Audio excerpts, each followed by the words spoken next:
Welcome to Ask the Manager. We're having submarine races today on Lake Quinsigamond. So we thought we'd do something different and get out in the sunshine and fresh air. And we are with our captain, Mike Liberty, and Peter Collins, who's chair of the Lake Quinsigamond Commission. And of course, Mark Serra's on the camera, and our town manager. So I hope I don't get distracted because it's so beautiful out here. But I'd like to start by asking what it's been like on the lake when there's been the sewer break down in Worcester on the lake, and when we've had E. coli in different areas of the lake. What's the activity been on the lake? Well, in terms of the environment, we had some major spills. The big one was 6.5 million gallons or so of raw sewage coming from Worcester. That happened in February. So, and I guess thankfully so in some regard, because it was the winter time and there wasn't a whole lot of activity on the lake at that point. So that was good. And also the cold water and kind of helped clear it out a little faster than before. So we're good for that. Worcester's, we just had a meeting last Tuesday night, in fact, with the Worcester Public Works regarding what they're doing and how far they've got. They've done a lot of work in the pump house. They got backup pumps out in the parking lot to make sure that they don't, none of the pumps fail again. Well, the pumps will fail, but if they do fail, there's something to back them up this time. So that was all good, and they're moving forward. But it's frustrating because it just keeps happening. But the city has taken more aggressive action this time, it sounds I like? think so, yeah. I think that they're really getting into it, but they're getting a lot more aggressive action from the community too. Yeah. So it's kind of pushing them there. And I've been to meetings after a spill that at the Marine Corps League, and I remember one time the superintendent was in the meeting and he asked how many people from Worcester was there, and no one raised their hand. Really? So, you got to believe that at that point he's saying, okay, my work is done here. Wow. We don't have any voters, but this time was not the case. We filled the room up there, and there was quite a few people from Worcester, and there was 3 or 4 city councilors there that night. Mike Moore was there, the state senator. So there's a lot of eyes on this, so that's all good. So has it influenced the activity on the lake? Not so much, because it happened in February. No, so, I mean, do you see people aren't shying away? They still keep coming down? Oh, yes. Yeah, we've had a very active, recreationally speaking, right. There's been a lot of activity on the lake, as much as usual. I think the jet skis are a little more concentrated this year, a little bit more active. Really? Oh, yeah. So... are they still renting on the lake? I believe so. We haven't been able to prove it this year because they changed their modus operandi, so we haven't bagged anyone doing it. But they're carrying them over the Browning Beach. We just went by the Browning Beach. They have Jersey barriers out there. They literally pick them up and carry them over, and that's where they're coming in. Law enforcement has done a really good job this year, though, and a lot of it. We get a report every month at the Lake Commission, but they're really stopping people and eliminating a lot of the problems right at the ramp before they even get in the water. So that's the way to do it. It's kind of an ounce of prevention type thing. Because once they get on the water, it's really difficult for law enforcement to kind of, stop this person and that person, and they're just all over the place. So wait a minute, excuse me. Are we in Hollywood? Look at that house! Oh my word! Is that a pool that we're seeing? It is. It's an infinity pool, yeah. Oh my word. You sure we're still in Shrewsbury? I think we're a little on the Worcester side right now, but yeah, that's yeah, we're on the Worcester side. We're looking at Shrewsbury. Those people in This is the better view. Holy, wow. Worcester has the better view. So how are the weeds in the lake? The weeds have been, we're managing them, I think, well, and we knocked a couple back. We did some pilot programs last year where we had some rare plants that we couldn't treat before, and we were able to work with Natural Heritage to allow us to try a new chemical that came out. We were able to, it was successful. Like we treated last summer, and we did the test. We sent the diver down this year, and we came up with the rare weed was still there, and the one we wanted to knock back was knocked back. So that was good. And we're going to continue to do that. We're actually doing a treatment, I think, this week. And so, what's the Lake Quinsigamond's Commission involvement on Newton Pond? Same thing, weeds and environment. Yeah, so, and we're working to get a drawdown there, and the town owns the dam at Right. Newton Pond, so where we have the state help us, they physically lower the dam under So the our weeds are back. direction. Was the work done this past year? On Newton? On Yeah. Newton Pond, yeah. For- It was. There was Oh, the The dam weed work? treatment. no, Oh, the weed treatment. Oh, treatment. yeah. The weed treatment was done last It year. looks like there's more weeds back. Oh, yeah, Looks they come like back. They need to do a repeat. Yep. And this is a ongoing thing now because there's no way to really eliminate them. Yeah. So you have to go back and you're basically managing it as best you can. And you have to wait till they come up. And again, there's all kinds of environmental issues. A drawdown, Newton Pond's perfect for a drawdown because it's fairly shallow there. Right. It's probably 12 or 13 feet deep in Yeah. the deepest spot. So that's really good. Lake Quinsigamond, on this side of it, the drawdown's not really effective because it's 60 feet deep out here. Right. But we get around the edges, but we're not really having an issue with that. It is effective though in the Flint, on the southern part of Flint Pond and Round Pond and all that. So we've been good there. We're also doing a study on Flint Pond. There you go. So, while we're on weeds, the weeds in Dean Park are different. They're more dangerous. Well, we have bacteria issues at Dean Park. More of a stagnant water, cyanobacteria issue, which we are trying new methods of treating that. And actually, the fountains that were in there donated by the Donahue family have kind of reached the end of their life, so we're going to really? replace them more with a system that will help mitigate the issues that we're having it'll there. be beautiful and be a Effective, tool yeah, at the same time. right, yeah. So that's good. What are the Jordan Pond? Are you connected to Jordan Pond? Well, Jordan Pond's connected to Lake Quinsigamond. Right. So Jordan Pond, I just got test results back, and we test the water for cyanobacteria. So Jordan Pond and Newton Pond basically came back with no issues. Yeah. For some reason, Dean Park Pond wasn't on there this time, which they typically are, but I think that was because no one actually tested down there in this last round, which was Saturday. And Quinsigamond at Flint Pond, I tested right in front of my house, actually. I didn't step back fast enough that time. So I got called out and said, oh, the chairman can test. So I did do that. And one month it came out like high. And I'm like, this is the one in front of my house, is it? She's, yeah, it actually is. Wow. So that wasn't good. But it's come down to like, they call it, this one's called some. So it's there's some in there, but it's not at a dangerous level. And we also can see what type of cyanobacteria, because there's a whole bunch of different variations. Some of it's not toxic, and some of it is. But that's all natural. And one of the challenges, especially at a place like Dean Park Pond, is there's no real proven method of getting rid of it, because they don't know enough about it. And it comes and it goes. And I could see it on the shoreline, and I'll call the city or the town, and by the time they get down there, it's gone. Really? It moves away. So Jordan Pond's a little bit, I shouldn't say better, but because there's no water flow, the wind's not that bad down there. It kind of sticks around a little bit. But I never remember Dean Park Pond, Well, to be people never swimmable. swam in. No, Never. not that I can remember. There used to be an asphalt pool there, and as little kids, they would fill this asphalt Yeah. with water, no chlorine or anything. It was before all of that. Yeah. And we would just go play in this asphalt pool in Dean Park. I mean, that was our thrill. But That probably was safer than the merry-go-round they had there. Remember that thing? oh, that was fun. Huh? I never fell off. I held on for dear life.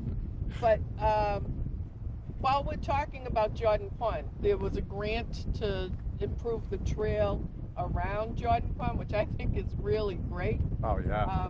But what I'm trying to figure out is when it's done, it said that it's for pedestrians and bicycles. How will they coexist? Well, it'll be wide enough for 2 bikes to pass at least, so pedestrians and 2 bikes. So it's going to be a trail that just circumnavigates the pond, so it will be wide enough. I don't know the exact dimensions, but it will certainly be wide enough. When will that be started? Definitely not until next summer. Yeah. And so will it take just one, like a month, 3 months? No, it'll take quite some time. Really? It'll probably take all next summer to Really? do it, once we get started. Oh. Yeah. And it will be connected somehow to Elizabeth Street, or it's just that Elizabeth Street feeds into it? I don't know if it'll tie directly in, but anyone will be able to get from Elizabeth Street down to it. And the town has to contribute money. Part of the grant is that Correct. the town has to put. So Well, how much we'll money do some- will the town have to put in? I think we have an in-kind match, so I think we're going to do some design work associated with it. I don't know that we have to give a cash contribution. Okay. So that'll be lucky. Yeah. So that's cooperation. Yeah. So while we're on the lake, has the police activity been busier or about the same this year? I think because we're still in kind of the earlier years of a revitalized, look at what we're doing on the lake, and we have more resources out here from the entire task force, the numbers went up again this year. I don't know if that Peter would be able to speak to whether that's because we're out here more and more consistently, or because there's more activity that we need to address, but I think it's still a little mix of both. What do you think, Peter? Do you think that there's a bigger presence, so there's more control, or is it still the wild, wild west out here? There has been more presence, and I think they've been really effective, and I think they're kind of clicking as a overall task force, kind of getting together. There's way better communication between all of them. Which is Shrewsbury Police, Worcester Police, and Environmental Police. Right, and the state police. State And the police. state police. Yeah. So it's been better. There's still a lot of work to do, I believe, and I just think for the folks that are out here working, it's overwhelming. Yeah. On a weekend, it's impossible to manage with 4 officers on the lake. It's just. And you'd think 4 was a lot. You think so? I mean, I'm growing up, we had 1. You may see an environmental guy out here, and almost 1 was enough because you knew him and he knew you, so you couldn't really get away with a lot. Knew everybody whose boat. Yeah, right. Exactly. If they didn't catch you, they just show up at your dock. So is that because the ramp brings more people? The ramp does. I think the weather does. I think that this has been an extremely hot summer, so people just need to get out and go someplace. And I also feel a little bit. Some of the work we could do is actually on shore. And I got to interrupt you again. We're going by.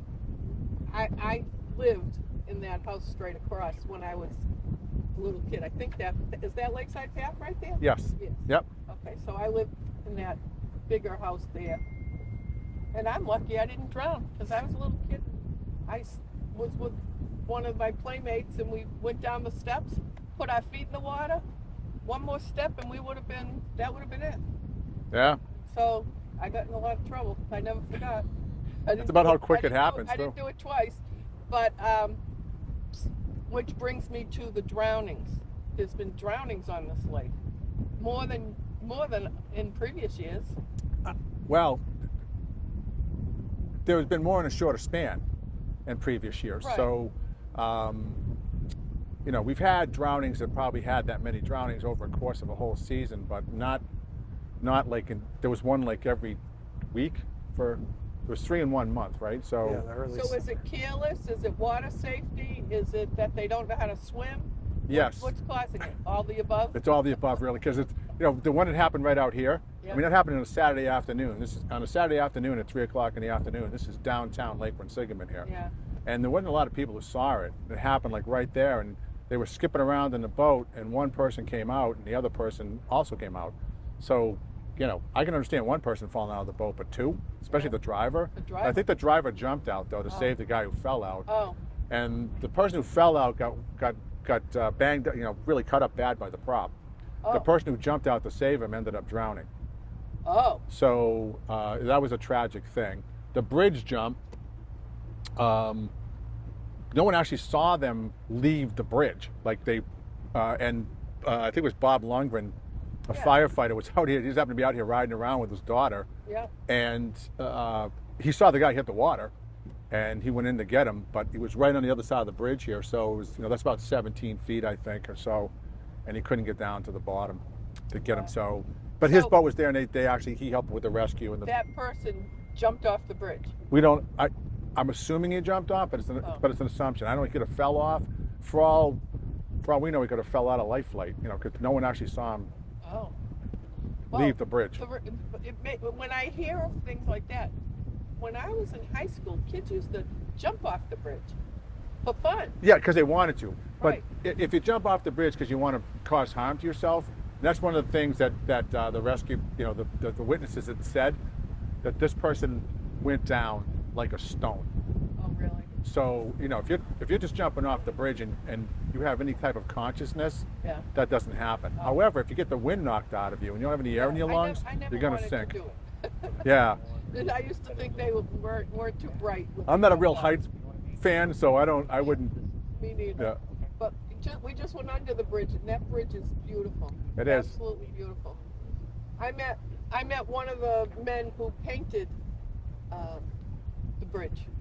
And, is that right? Yep. And he was a great guy. He is a great guy from Worcester.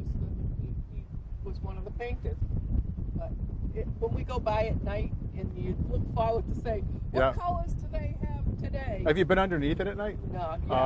Yeah. No. It's really cool. I It bet is a really cool thing. Because I'm always stretching my neck trying to see if the lights underneath are coordinated with the lights up top. Yep. And they are. They typically are. Yeah. Yeah. I think it's all one system. It's so pretty. Yeah. And I like when it's connected to a celebration and happy things are happening. Yeah, and if you have something that you want to celebrate and change the lights, you can call. I think there's a number at DOT, and I don't know it off the top of my head, but you can call those folks up and Really? say, hey, it's it's this day My tomorrow. birthday? Maybe we can arrange that Right. for you. They did light them up for our class It reunion. is your birthday today, isn't Tomorrow. Tomorrow? Wow. All right. But the class reunion, they lit it up in blue and gold. Blue and Yeah. yellow. So that's Yeah. they'll do stuff like that. It's really kind of nice to see that happen, and they want to do it. Like they're tell us stuff because we can keep changing the lights, and I guess it's fairly easy to program from wherever they are. So Peter, you mentioned the warm summer a little bit earlier. Outside of the human activity on the lake, what with climate change and kind of hotter, more 90-degree days, what impact does that have on the lake that you're aware of? Like, what do we need to watch out well, for? environmentally, yeah, I mean it has an impact on vegetation, and the other interesting thing is when you're watering your lawn and you're fertilizing your lawn, and some people do it responsibly, like they're actually taking either water out of a well, or you can actually take water out of the lake and water too. That's okay, but when you're putting nutrients down, lime and fertilizer and things like that, that gets into the groundwater and eventually into the lake. It's right at the shore, so that'll affect and help weed growth and some of the weeds you don't want. There's a lot of indigenous weeds in Lake Quinsigamond because you don't want a swimming pool. That's one of the reasons that Indian Lake, for example, has had such a problem with cyanobacteria, because they did this crazy drawdown every year. And if you went by Indian Lake in the winter, it was like basically empty. Really? And but they killed the weeds. That's great, except that now nothing competed with the bacteria for the nutrients. Oh. So that just flourished. So you have to watch out. It's got to be a balance of things. And yeah, the hot weather will make a difference, especially in the shallower parts. And this year, we have a plant in the lake, our newest invasive, and is incredibly invasive, incredibly aggressive. It's called water chestnut. And we found big patches of it down the Old Faith Cove down there, and then we found some past the Stringer Dam, which is Sunset Beach, a little south of that. It's all mixed in with the water lilies, and that stuff will just take over. Literally, it would take over a cove the size of Old Faith, probably in 2 years, and just be So covered. is there a plan to control that? Well, we've been asking residents to come out. We've had a really, really successful time, because right now, the most effective way to get rid of it is to pull it. It's not one of those plants that if you Really? pull it, like a milfoil or a fanwort, some of our other invasives, you pull that plant out and a leaf gets in the water, it can take again. That's what it grows. That's how it grows. Water chestnut is not like that. It's got a water chestnut in the bottom of it. That's the fruit and the seed, and you get that out of there, and you're fine. But it's nasty stuff. Mike has coordinated the volunteer efforts and used the boat, which is, I'm noticing that the last time I was in this boat, it was not as pristine looking as it is now. It had all like weed fragments. The town is really pitched in. They come up and pick up all the stuff, and we had like 60 bags I think last time or something. And we still have. Mike's going to agree with everything I say because we're on camera. But if it's not 60, because no, it was only 5 bags, Steve. But 80. It was 80. Was it 80 bags? Oh, yeah. Okay, it was a lot of bags. And but we had people putting them on in their kayaks. We got little laundry baskets, and we threw the stuff in there and dumped them in so the water would drain.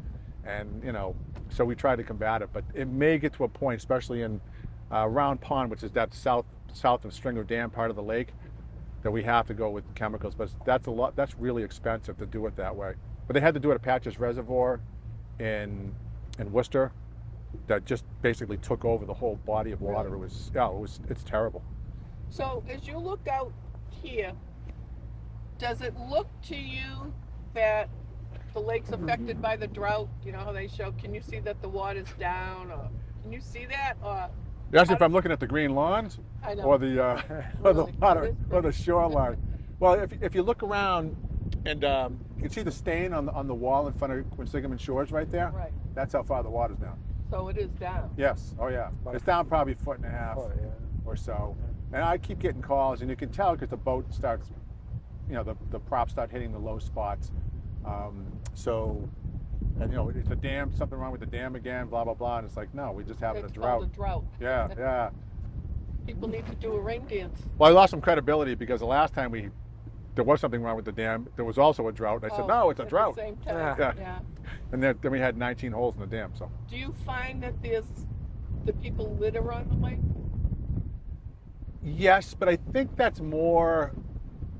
I don't think it's intentional. Sometimes I think you're driving in your boat, and the wind takes a styrofoam cup out, or a tissue or something like that. So we get that kind of stuff in there. But they've been pretty clean. Some of the island activity, like Oak Island, for example, gets a little messy because they have parties every weekend, every weeknight, and every weekend. Oh yeah, it looks like a park. And they can be out there at night, or is it closed at night?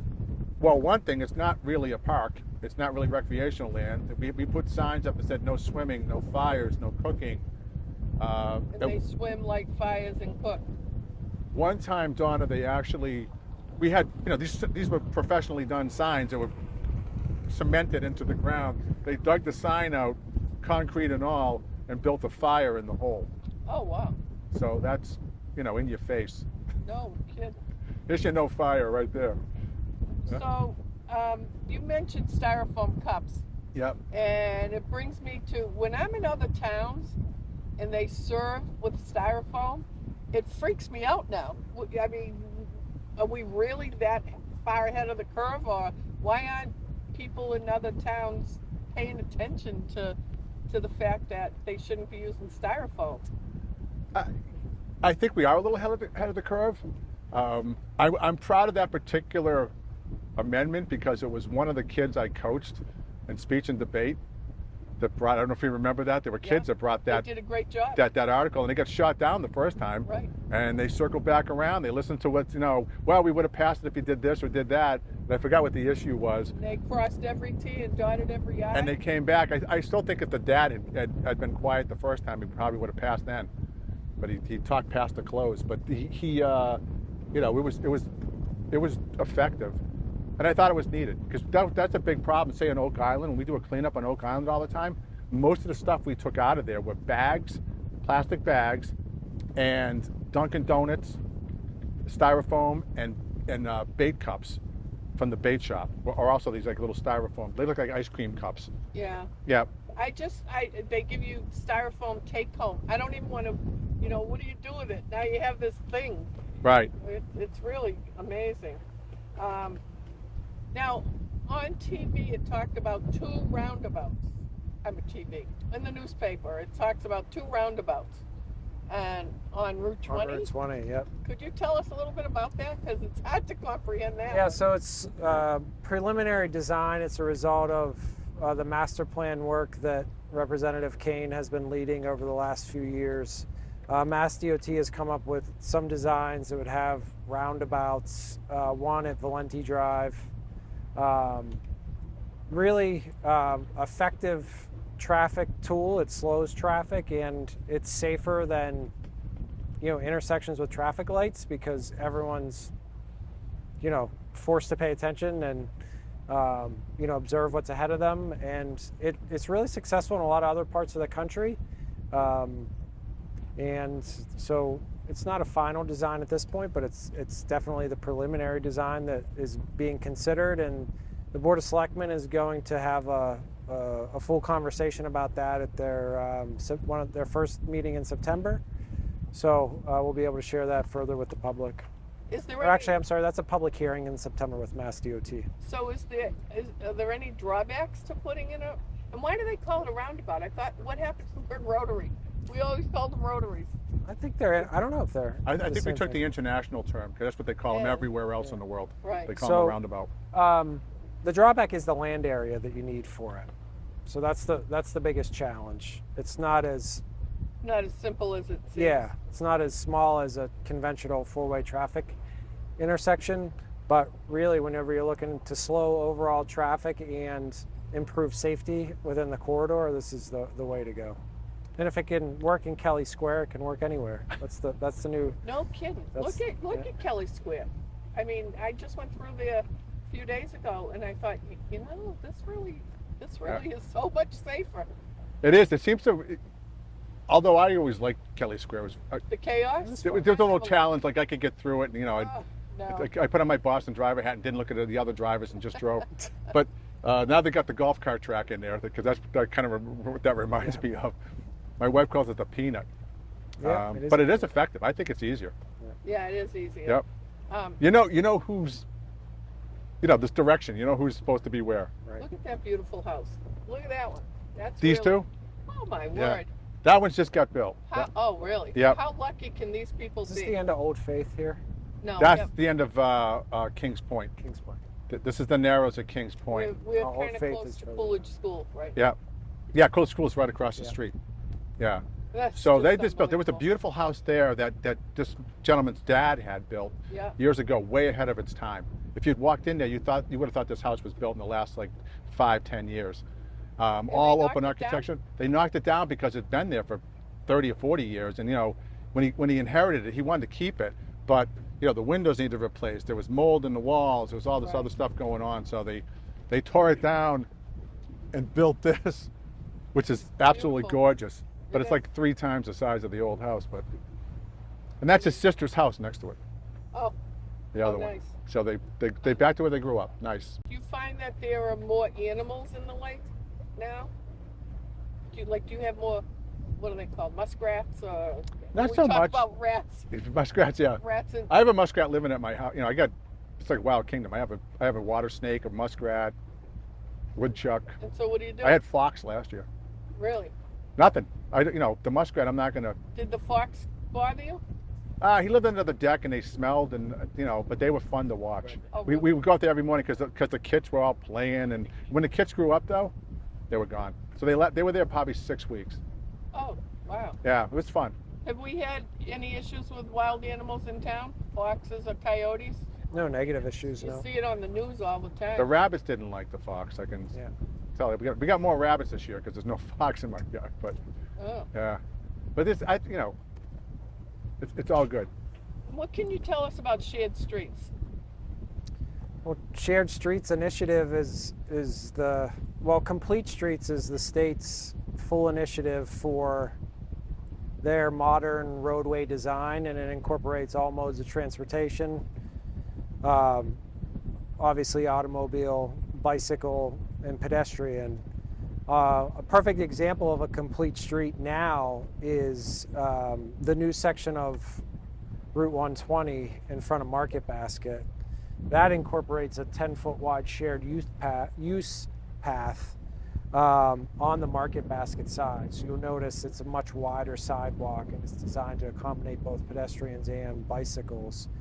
You see, shared uses within the traffic lanes with, a 3.5 foot wide bicycle lane. So that's a common approach as well. But it's really the standard that Mass DOT requires us to use anytime we use state or federal funding whenever we reconstruct roadways. If we do local stuff, not so much, but. So with shared streets, that's how we got those town center signs, right? Yep. Through a program associated with shared streets. Yep. So will we be doing anything else with it?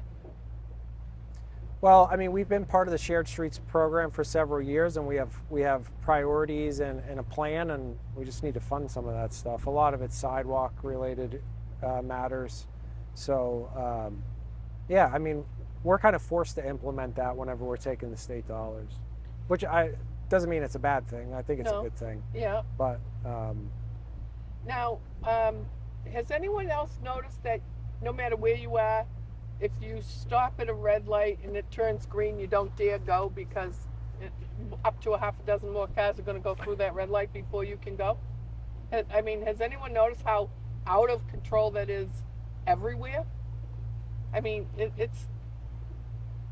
We were pulling out of Price Chopper today, and you cannot safely pull out of Price Chopper without the cars coming around the corner so fast that you think you're clear, and all of a sudden there's a car on top of you. And today, a car, instead of hitting their brakes because they came so fast, they sat on their horn and almost hit us. I mean, it's just out of control. The police can't be everywhere, but I just can't believe how many people violate red lights. I mean, that's just basic. So unsafe. Anyways, off my soapbox.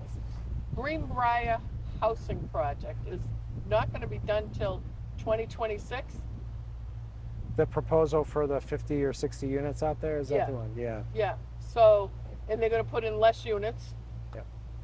And how are the people in that area feeling about it since they've announced they're going to put in less units? Well, I mean, so the unit restriction is really a design capacity issue with the topography and the sewer and all that, septic systems that they'll have to put in out there. I know it's a challenge for, you know, any abutter whenever a new development's coming in. This is private land, it's sizable, and it, you know, they have access. So I think the town did a good job, and engineering department did a good job of ensuring a reasonable development, not just fitting as many houses as you can possibly fit within that area. So I'm proud of the work that they did upstairs to manage that project. And I think it's a better outcome because of it. So how does that differ?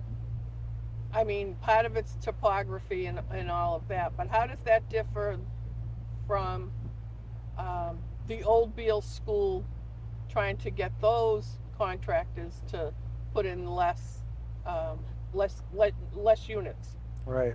I mean, I think the biggest difference is, you know, we got to negotiate prior to the sale of the land, right? So with it being town owned, we had the ability to help shape the development to the benefit of the town center.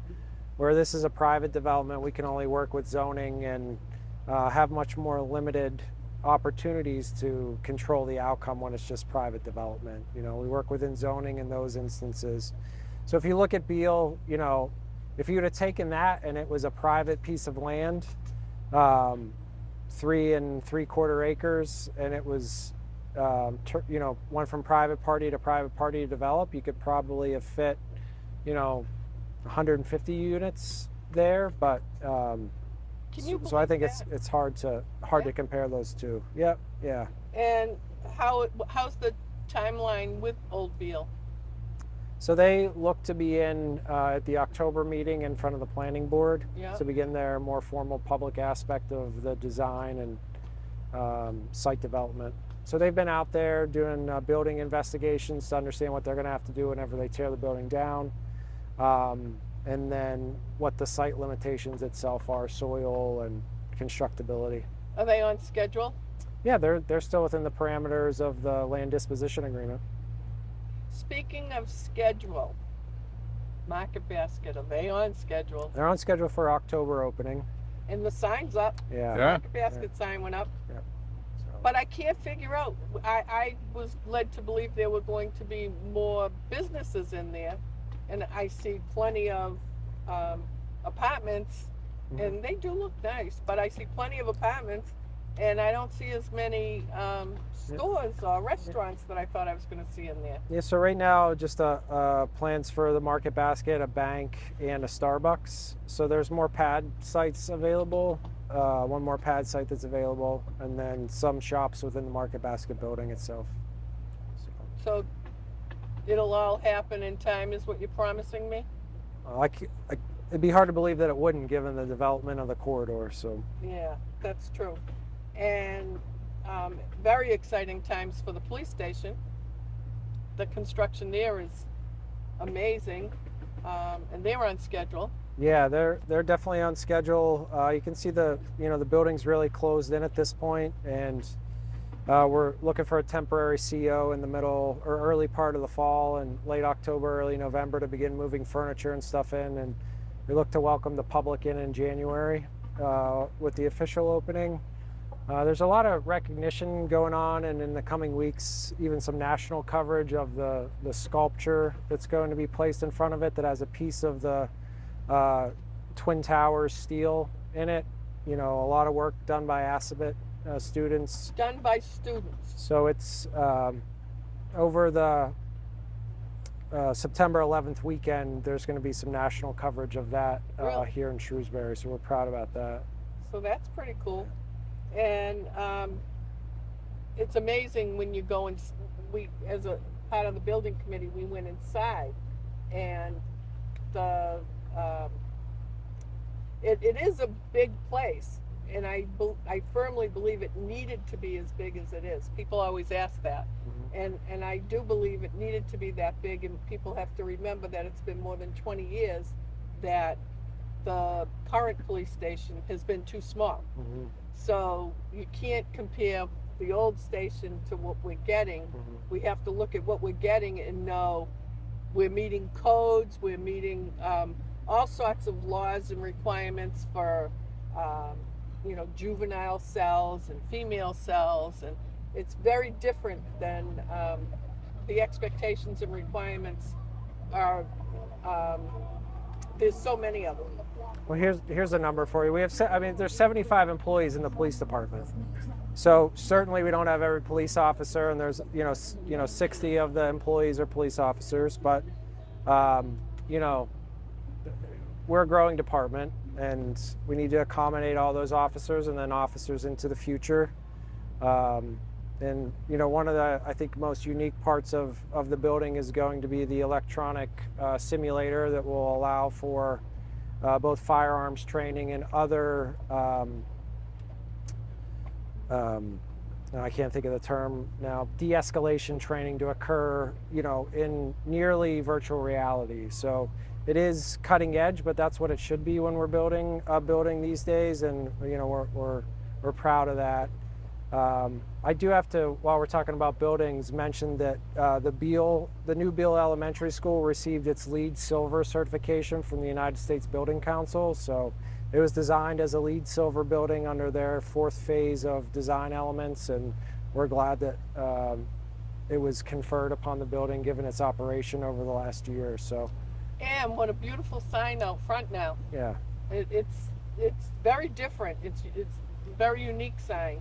It's not your traditional what you expect to see, and it's not fancy. It's just beautiful, and it really adds to the property. Yeah, and the police station too is designed to LEED Silver standards. So having the same level of oversight from town residents, and then the same construction manager, we will look to achieve that there as well, which is an asset to the community. And there's a lot of solar panels out back where the cruisers are going to park under an electric vehicle charging station. So I think we're doing it right with the building. And the landscaping outside won't take place until next spring, but the wall out front It's done, yeah. is already, is it completed? It's shaping up, yeah. And it's very pretty, and there's going to be a sitting area. Yeah. So I mean, it's just more for Shrewsbury. I mean, we should be proud of what we have, and I know I am. Mattress disposal. You Are wanna we talk- settled with the mattress disposal? So we're settled in that the state law prohibits, well, it doesn't prohibit it. So it's a waistband item starting in November. So you can't, just throw it away or incinerate it any longer. So that's going to have to change our curbside pickup rules, but we're actively working with a number of local companies to be able to receive them. When you have to recycle it, which is what we should do, it costs money. So we just can't charge you $15 at the curb and be able to not cost the town additional dollars. So it'd be a combination of increased costs, and alternative methods of disposal. So we're working on a number of things, and we're also working on the fall yard waste pickup, because that's just around the corner, and we have those challenges. It's been very challenged with the driver shortages that Waste Management and other companies are experiencing. So we're going to have a pretty different program. I think it's actually a better program that we're exploring, with more drop-off opportunities, but still several, or at least 2 weeks of curbside pickup. So we're working on that, and we'll be marketing that in the coming weeks. But I think all in all, we'll provide a more comprehensive program, but it's going to be different this fall. We can't expect to do the same thing with driver shortages and stuff. Yeah. No, we're going by White City, but where White City Park used to be. And I never got to ride on the swings over the water because I wasn't old enough. But when I find myself on the lake here, I realized that I missed out, because the swings used to go over the water, and you must have felt free to be able to do that. So it was an amazing little park that a lot of people in town had so much fun at, over the years. So flu shots, it's pretty much to get close to time to get your flu shot. And everybody should be thinking about that. And there'll be more COVID vaccines, and I think that's just going to be part of our life. And clearly it's proven that the vaccines do help to keep people healthier when they do catch it. So, and I bet there'll be, that'll be ever evolving, just as the flu shot is, and we just take that for granted. Do you have any information on how the flu numbers are in town these days? The COVID numbers? COVID numbers, excuse me. Yeah, so COVID numbers have been holding steady in the mid 40s to mid 50s all summer. Today that we're filming this is the first day of school, so but schools have operated without a mask mandate since last March. So we'll have to see how that plays out. But yeah, it's been really consistent. I don't know if that's good or bad, right? We'd like the numbers to be at 0, but they've been really steady. We haven't seen any surges throughout the summer months. Now, we just passed what was originally McQuail's, then it was Buca de Beppo or whatever in between. Eastside Mario's. Eastside Mario's. Yeah. So is there anything happening there, or is it going to just be a lake slum? Well, they're actually marketing the property, at least for the first time in years, the current owners. So the former lease has lapsed. So now there's less or no income coming to the property owner. So it should be in their best interest to because it's offload a it. beautiful, beautiful spot. And everybody misses that they can pull up with their boats. Yeah. And go into the restaurant. People miss that. And when McQuail's first opened, it was a really beautiful restaurant. And it was 3 floors, because the bottom floor was a function room. Yep.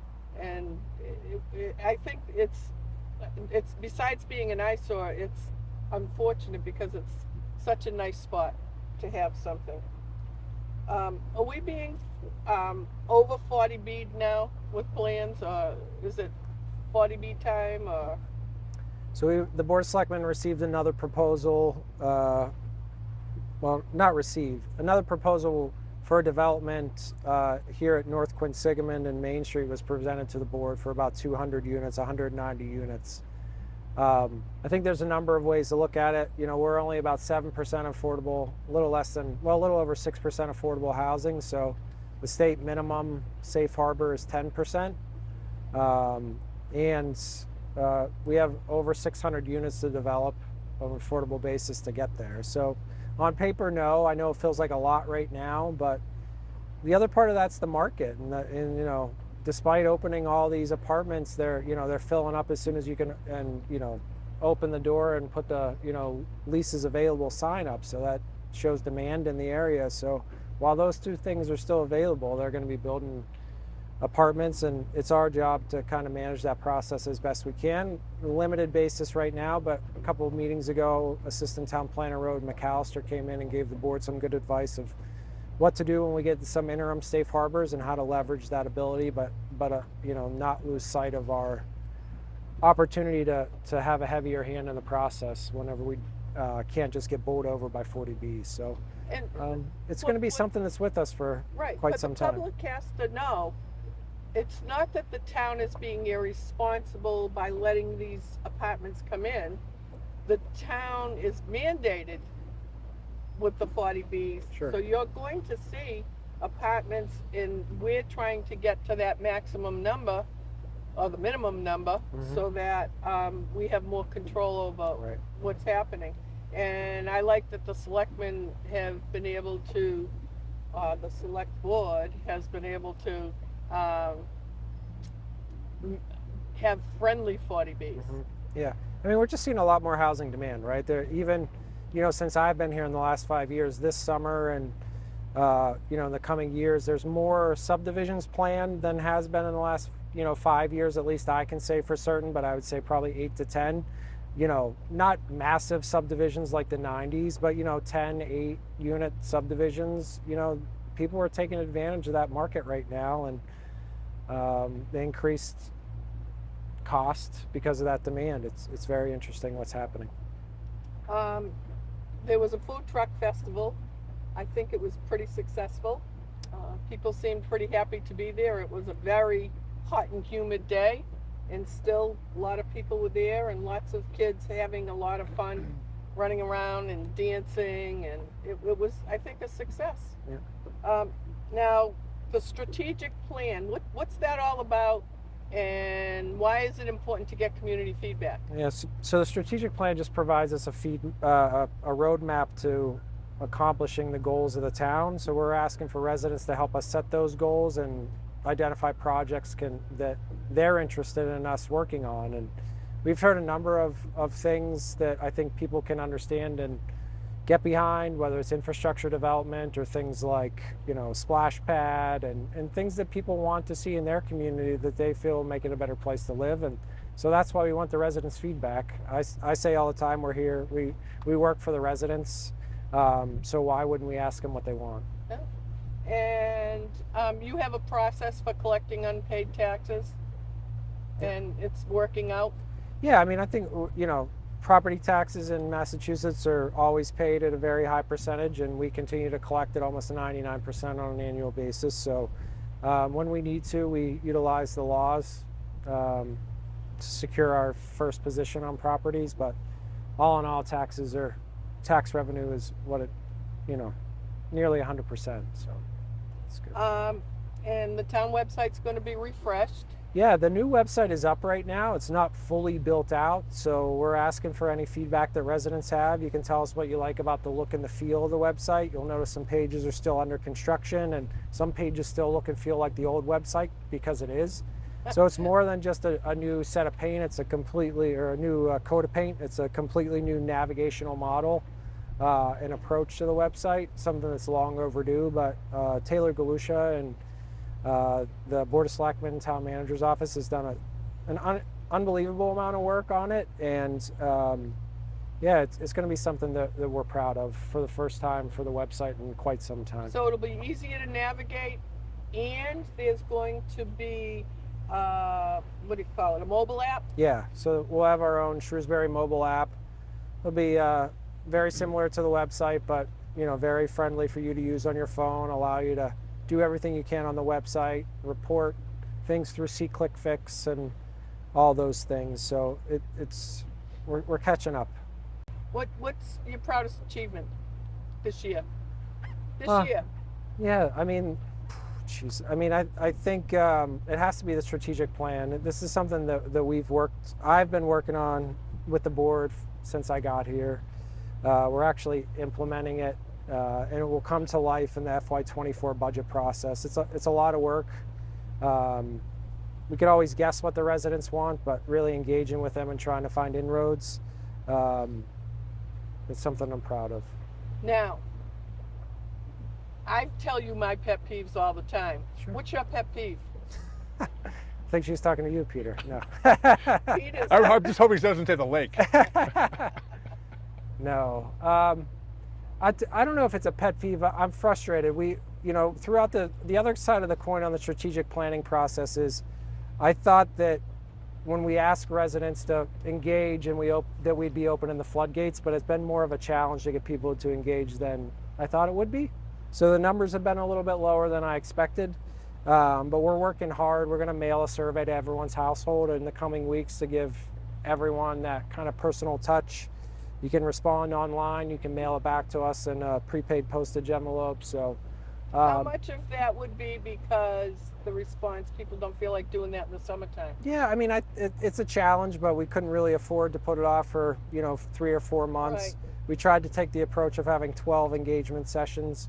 We still weren't super excited about the numbers that we got there, but we'll take this approach, and now we kind of hit the more routine schedule with students back in school and people back from vacations. We know a lot of vacations were taken this summer because those were delayed for the past few summer, and everyone was going to the concert that they bought tickets for 3 years ago. So Right. we can't compete with those things, but we're going to try to get more information from residents. What's your pet peeve about the lake? I'm going to kind of piggyback on what Kevin said. It doesn't seem people want to engage unless, you do something in front of their house.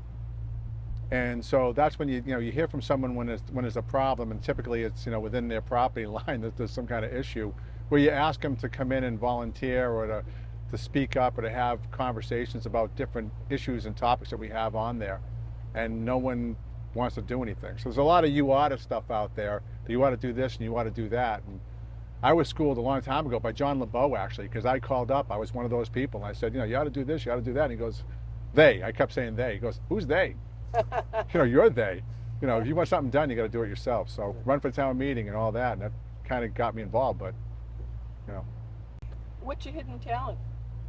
My hidden talent, boy. I don't know if I'm good at it, but I really like detailing cars, automobiles. I like my car to be really clean.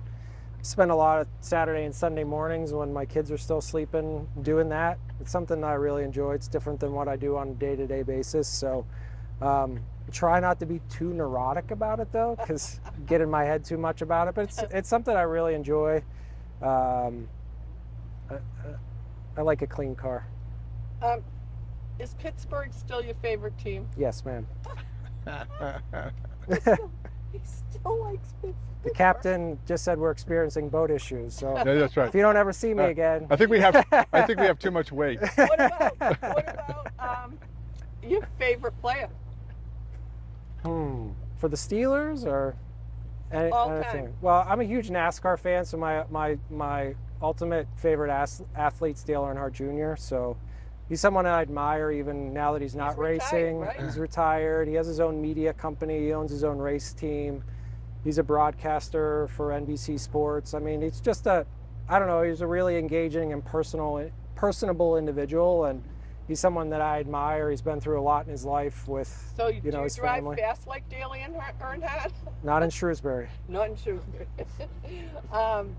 So who do you aspire to be like? Oh, geez. Well, that's a really good question. Who do I aspire to be like? Well, I mean, my ultimate goal is just to leave Shrewsbury in a better place. You're not leaving. No, I'm not leaving, but it's my life No work. room is there. So Yeah. I don't know. I mean, there's many figureheads, but I think I just stick to my own personal morals and ideals and do my best to Do you have an to live idol? up to that. Not really. Not really. No, I don't have strong convictions about anyone like that. All right, get this one, everybody. Yeah. What's your I didn't favorite? know these questions were gonna. These He are like the knows- he hardest never knows- questions. he never knows What kind I'm of gum going do you to chew? ask. Yeah, exactly. Huh? At least, yeah. Do you chew gum? I don't. No, not He right now. asked. It was his question. No. What was your favorite TV show as a kid? Dukes of Hazzard. Oh. And what I part see, of it? I see the race car theme throughout this whole thing. If you weren't town manager, what would you do for a job? Well, I'd like to think I'd be, a race car driver. There you go. See? See, he's consistent anyhow. All right. If your house was on fire, what item would you grab? Well, I'll tell you a story. My father always used to tell me, if you turn back the driveway and the house is on fire, turn around and call the fire department 30 minutes later. So there's nothing inside that house that we actually need. If I had to grab something, it would be the kind of the corny, the family pictures, things like that. Anything of sentimental value. I would never go in. No one should ever go in. So I'll take my dad's advice and not go in, but yeah, just something like that. I don't have anything of material value that I really need. All right. And I'll just ask you one more goofy question. If you could choose someone that you would like to work with, who would you like to work with as a town manager? Not Dale Earnhardt Jr.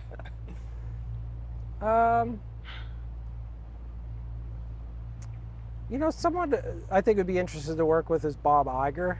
He's the CEO, was the CEO of Disney, and he was there when Disney bought Pixar from Apple, and he was there when ABC merged with Disney. So he's had a lot of cultural things that he's dealt with as part of the company. And as I work in the town, I learn more and more about how important culture is and how my job is building people. Yeah. And I think in order to keep the Disney brand what it is, and as he says, when you say Disney, you have a feeling, right? I think that would be interesting to learn from him.